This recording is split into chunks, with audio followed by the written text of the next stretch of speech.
All right, everybody, welcome back to the channel, The Main Event here. And today we're going to be talking about 5-ish things that I think people should be looking at going into the Los Angeles International Championships, which are starting in about 8 days from the time of this video being recorded. So about a week. Question of the day: what will surprise us at LAIC, if anything, or do you think it'll just be a lot of the same? I think there will be some surprises, and we'll go over some of that in this video. Before we get started, don't forget to click like on the video for your boy if you like this kind of informative videos. Subscribe if you're new, double check for your boy, and let's get right into it. So I'm gonna be using Lab Mouse again because Lab Mouse is the best place, in my opinion, for the kind of information I want to provide. So the first thing I want to talk about is solo Dozo kind of surging versus the consistency of Tatsu and Dozo. As you can see here, right? Lab Mouse gives us, so I'm searching by this week, 2-week filter. So 1024, if you see the filter, 1024 to 11/7 is about a 2-week period of time. And it gives you information from like basically all the tournaments. So not just like regional championships, but also like limitless tours, right? So it kind of compiles it for you, which I think is really good. So as it stands, solo Dozo teams right here, this solo Dozo balance team, the first one with Volcarona and Rillaboom, Sneasler, Dozo, King Gambit, Bax, has a 69% win rate. Score 430, because I think it takes into account the number of wins, not just the win rate, and the number of people using it, right? So it's like the most used team as well, with a really high win rate. And we'll go right here. You see that in dance, Gdansk, I think that's how it's pronounced. His best place finish was 10th, 26th, 39th, 65th. A lot of good placements, right? A lot of over 500 record. And then if you see here on some of these limitless tours, first place finish, second place finish, third place finish. Like, it's getting pretty good results actually, right? Which is something I think to look at. The most common set I want to say is can I actually zoom out of this a little bit? Yes, I can, just a tad. Is like the Yawn set. Yeah, Yawn leftovers, Terra Bug. I'm actually probably gonna have a video featuring that set soon. This is Terra Poison, but still Yawn, Protect, Liquidation, Fissure. Let's see here, just a couple of the dance ones. Also Poison. Let's grab one from one of the limitless stores. Let's go for Mouse Weekly, since we're using Lab Mouse. Bug. So yeah, I think the reason that people are using solo Dozo a lot now is for a couple reasons. One, you get the benefit of unaware still, right?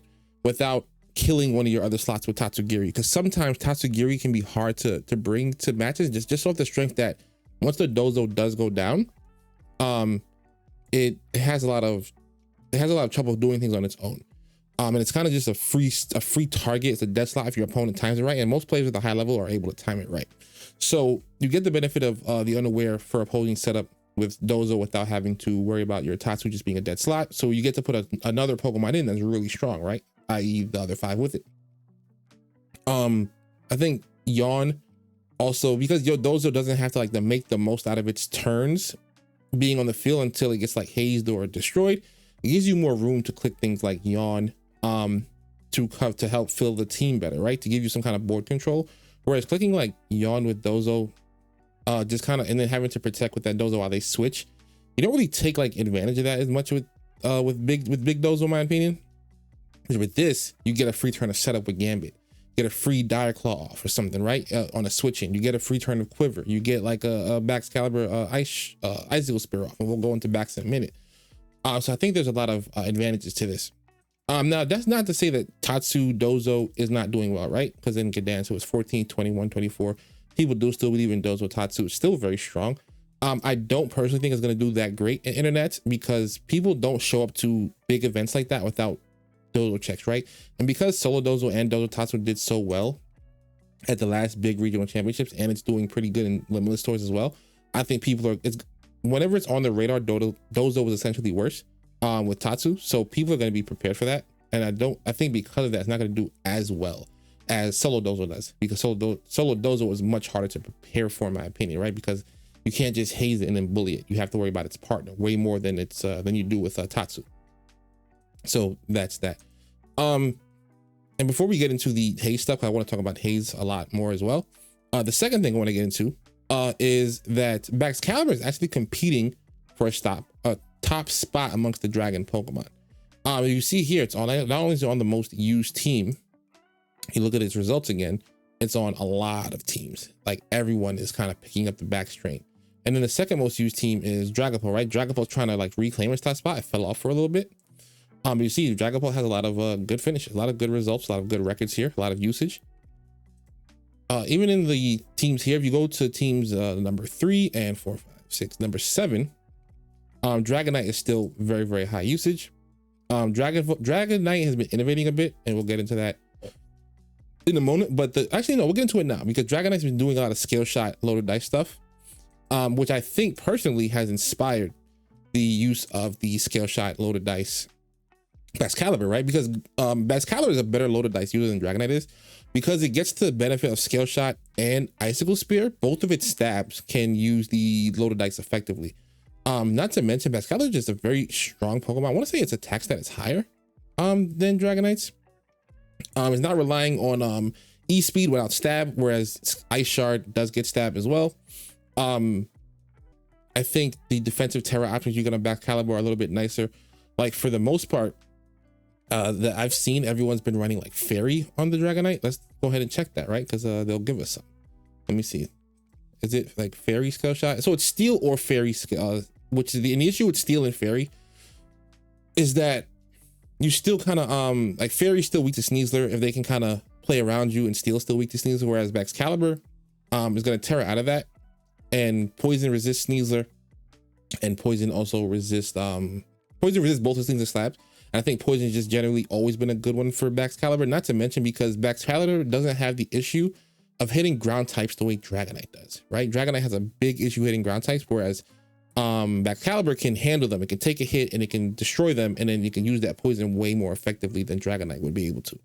I will say though, if you notice the one that's missing from these top teams over the last 2 weeks at least, let's close these up. Not a lot of Garchomp anymore, right? Garchomp was kind of dominating for a bit. I think the issue though is that the multi-scale D-Knight stuff with scale shot and like haze has made it hard for a little bit harder for Garchomp, as well as like the upsurge in backs, right? Backs and D-Knight make it a little bit hard because they both kind of force D-Knight to Terra, whereas D-Knight they both kind of force Chomp to Terra because of like the scale shot stuff, kind of with just one shot Chomp without doing any recoil because they're not contact moves. Whereas they're both slower, right? So Garchomp would have to strike first, so they don't even get the benefit of the defense drop from scale shot. They would go after, and then they would be able to either force a Terra or just get rid of the Chomp. Whereas, and then one of its teammates, like the Sneasler, or the Gambit or something, or the Ape or whatever it is, can kind of deal with it from there. So it just makes it really, really hard for Garchomp to thrive. I think Garchomp is still good, but as you can see right here, it's just kind of falling out of favor with a lot of people. So yes, look out for Excalibur, look out for Dozo. Those are the first two things I wanted to talk about. Number 3 is the setup versus like stat debuff war that's kind of going on right now. So if you go over here, where is it at? So like, for example, if we go here and then we type in, we go to the Pokemon for Dance, Goldango, the primary Goldango set right now, 77% of all the Dangos that showed up were Nasty Plot Dangos.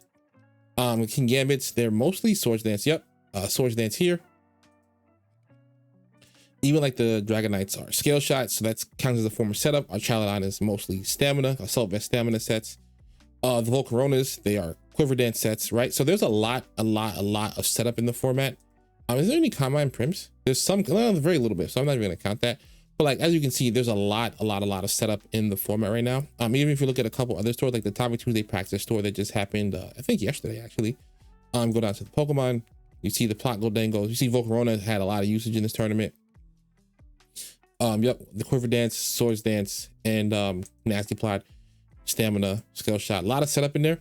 But if you look at the Dragonite again, you see that a lot of these Dragonites in this small tournament, Tommy Tuesdays had Haze. If you go to Trainer School and you go to the Pokemon, you go down to D-Knight, let's see, a couple of them had Haze. The Primarinas, they also run Haze. Mostly, like all of them kind of have Haze. If you go back to Gdansk, these D-Knights were like overwhelmingly Haze D-Knights, like that's their 4th most used move. It's either that or Ice Spinner or Stomping, but most of the really good D-Knights are running Haze. And then the Primarinas that still exist somehow are also running Haze. Yeah, Primarinas are always running Haze. So like, because before the only Haze user was Murkrow, but when people stopped using Murkrow, and in this format they use Primarina is only Haze user as well. But D-Knight and Primarina do present a big problem for setup Pokemon, because you have to be able to play around setup really well, and these help you do that. But in the same breath, the setup users also can play around the haze, right? You can just kind of simply attack twice instead of worrying about the haze. So I think that's a big factor going into the international championships. Teams that bring setup versus teams that bring debuffs, right? In the form of haze. So look out for that for sure. Not as important as some of the other ones, but something that I think was important enough to include on this list. This one is actually, I think, is a big one, which we think would be obvious, but it hasn't been. Let's go to the teams. So let's go to the teams here. Let's go to the teams here. I want to see if it lines up at all. Okay. And then we also will go to the to these teams. So if you see here, right? So you got the balanced teams. But look at this, right? So at 72% win rate, we have Sun. At 69%, we have Rain. If we go down here at 69%, we have another version of Rain. Let's go over here. Gdansk. Rain won the entire tournament. Go over here. Let me see. Rain came in 4th. Did it come in any other place? And it came in 9th. And then VGC Trainer 2, Rain won the tournament and Sun came in 2nd, right? I say that to say weather is still very, very strong, and it's actually being so underlooked. Like, maybe that's why it's like farming these results really well. But like, if we go back to the beginning, let's go to this specific, let's go to the Charizard Sun team, right? It came in 2nd at Gdansk, Trainer School 2nd, 40th in Gdansk. In this Chaos League Sunday Slam at 1, 24th, came in 8th, came in 9th. And then we go to the Rain squad here. Let's go to this version, which is a standard Rain version. 15th in Gdansk, 61st. A lot of other placements as well. Poke Replay, a couple of the person named Poke Replay. Road to Gdansk practice tournament, REG best of 3. European tour, like 2nd, 1st, 5th. Right? I know there's smaller tours, but like, look how many people are using this version of Rain and doing well with it. And then as you go down here and look at this version of Rain with the Rillaboom and the Electabuzz version with King Gambit instead of Goldengo, won the tournament. This one got 11th. This one, it got in 4th, even though the record is not great. But like, you see what I mean? Like, people are even like this version of Rain as well. There's so many different versions of Rain. And like, it's farming these placements because people are just not thinking about it at all. Like, people were most worried about Rain at the beginning of the format. But as the balance stuff took over, I think people started to look at it less. And as Sneasler took over, people started to look at it a little bit less. But I think that's a mistake. And I think if you are not prepared to play against like heavy Rain hyper offense stuff, or even like Rain balance stuff, or Sun balance, it's just weather overall. Even if you want to consider Ninetails like a weather Pokemon, I'd say you have to watch out for that as well. But like, the Rain stuff is really, really strong. And I think overlooking it is a big mistake that people are doing right now. So yeah, that's something that's going to do really well in LAIC. It's going to farm a lot of wins off people. Going to have a lot of day 2s, probably like a lot of top 64s. If people prepare for it, maybe it doesn't dominate cut, but like, it'll score a lot of points and it'll win a lot of prize. So I think that's something to look out for. Speaking of weather, and I did mention Ninetails briefly. If you go here, I actually want to show you guys something. The Ninetails that were all like specs are kind of moving back to Aurora Vale. So I'm going to go to Mystica Dance, and I want to go to Pokemon. I want to go to Ninetails directly. Ninetails Alola. So they were all specs for a while because they just needed that damage. But as the format has changed a bit, people have been moving to like bulkier Ninetails again with Veil, but also with like a slight offensive niche. And what I mean is like, so Blizzard, Aurora Veil, Freeze Dry. And it has either Protect or Encore or Moonblast or Icy Wind, a tech move of your choice. But they're not just all choice specs anymore. Like I said, 65% of the ones that could dance were Aurora Veil. Some were still choice specs, of course, but Sash for survivability, Clover Cloak so you can get off your Aurora Veil, Light Clay so you can keep the clay up, the veil up longer. The offensive niche, Never Melt Ice, right? Because you want to get strong blizzards off strong freeze dry, so you still get offense while you keep some bulk. Life Orb is something I've even practiced with because you get to still do damage with your moves while also keeping some bulk. Having Protect or being able to maneuver a little bit better. Because admittedly, Specs Ninetails, as strong as it is hard to pilot for a lot of people. So I can see why people moved away from it. Even someone had icicle plate, which is really funny. And then I want to see over here, let's go to Pokemon. Let's see, where's Ninetails? I know it's on this list. Out of the Ninetails that came, only 4 were choice specs, 2 were clay, 1 was cloak, 3 were veil, right? So like people are moving from the very offensive Ninetails, and it's become much more diversified. So I think you need to be able to play into both. It need to be able to play into both though, because I don't think that the choice specs Ninetails are just disappearing. As you can see on most of the lists, it's still the top used one, but you have to be able to play into both of them, right? You have to be able to handle Ninetails that are doing a ton of damage, and also Ninetails that might be just trying to set up a Roarveil and then chip you down with their teammate or get freezes off with a Blizzard. I do think stuff like that is one of the reasons why some people are not a big fan of this format, because overall right now it's just kind of hard to, like, I know it sounds easy, oh, you got to be able to play into choice specs Ninetails and veil Ninetails, and that's really hard because they play so differently, right? Their EV spreads are going to be different, their attacks, their moveset's going to be different, their roles on their teams are going to be different, and it's really hard to prepare for everything like that. So I can understand that, but it is the format that we have, and it's kind of just what if you want to do well at the international championships, it's something you got to be prepared for. Next up, oh, this one is a big one. The Sneasler checks are not working. That is number 5. The Sneasler checks are not working. As you can see, Sneasler is on the top team overall in the last 2 weeks. It's on the second best team in the last 2 weeks. It's on the 4th best team in the last 2 weeks. It's on like the 6th or 7th best team in the last 2 weeks. It's on the 8th. It's on the 9th. It's on the 10th. It's the 11th, like the 12th. Like it's on all of the top teams. And it's not a case of where like people are just bringing it just for the sake of bringing it, right? If you go here to Gdansk, 220 appearances, 46% usage, 51% win rate out of all the people who brought it, right? Advanced rate 100%. Let's go top 256. Maybe it fell off, right? No, it increased. Win rate stayed high, increased usage. Let's go to top 128 at Gdansk. Maybe no, usage increased, win rate still high, about 50% the whole time. It's top 64. Nothing changes. Even if you go to top 8, right? Just go to top 8, straight to top 8. 62% of them in the top 8. Now, obviously, top 8 win rate for everything is going to drop because it's only 8 options. But like, look at like how strong this Pokemon is doing. And like, what are the Sneasler checks? The primary Sneasler check is like your steel types, right? But realistically, that's not really a check because close combat still does a ton of damage. It's Goldengo is like your best check, but like that's not enough. Realistically, because even like look at the best Sneasler team, right? Goldengo was great into Sneasler, but Goldengo is not like awesome into Dozo, because it ignores the setup. It's not great into King Gambit. It's not great into Volcarona. So like there are ways around that, right? Goldengo's not great into Magmar. It's not great into King Gambit. Yeah, so like it's in like AV Blood Moon, Goldengo has a little bit of tough time with it. And that's not to say Goldengo's bad, right? Goldengo's still like one of the 5 best Pokemon in the format, but you need to innovate to deal with Sneasler, in my opinion, right?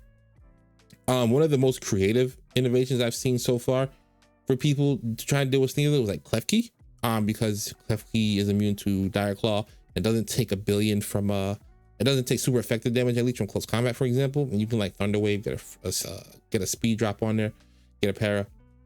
So I think you still need to consider your options. I think you need to be a bit more creative in Sneasler options. I know some people are working some stuff up that I don't want to like give away because it's not my place. So some people are considering this, but I think if you really want to do well in a big international tournament, you have to look at the most used Pokemon in this format, and it will be Sneasler again, right? It's been the most used Pokemon of all the previous tournaments, and it will be this again. If you do not have something that can check this, that it isn't already beating with its team composition, you're going to struggle. So I think there needs to be more innovative ways to deal with it. So hopefully people come up with it. So those are the 5 things. I do want to give an honorable mention to a 6th thing that I want to mention for the international championships. Balance is still king. Balance, the first team's balance, 3rd team's balance. This is 2-2-2. This is a like a Hyper Alpha Sun team with a balance mode though, right? The Trick Room mode here, the Ursaluna, Incin, P2, and then like either the Charizard or the like the Torkoal gives you like a balance mode, right? Even in like the rain teams, Goldengo, Incin, Amoonguss, Pelly is a balance mode. I know because I played this. I played this exact team in Baltimore, and you, whenever your rain hyper offense is not clicking, you bring your instant Amoonguss Dango and a fourth, and it's usually one of your water types, and you play the balance game. This is another balance team, another 2-2 team, but you see here like balance teams are just everywhere. The P2 Ursaluna balance, 73% win rate. And again, the reason balance is just so good is because it allows players of really high skill to farm wins of players that are a little bit worse than they are. And even if you have like equal skill to a really good balanced player, it's really hard to cover. They have so many more options than you do, so they can still kind of farm wins. You essentially have to like be better, at least for that day, than the player you're playing against. So yeah, that was the other things I wanted to talk about going into LAIC. Let me know if I missed anything in the comments below. Question of the day, don't forget, what was surprised at LAIC, if anything? Thank you guys for being here. Thank you guys for clicking like the video. Thank you guys for being subscribed. And I see you guys in the next video. Peace.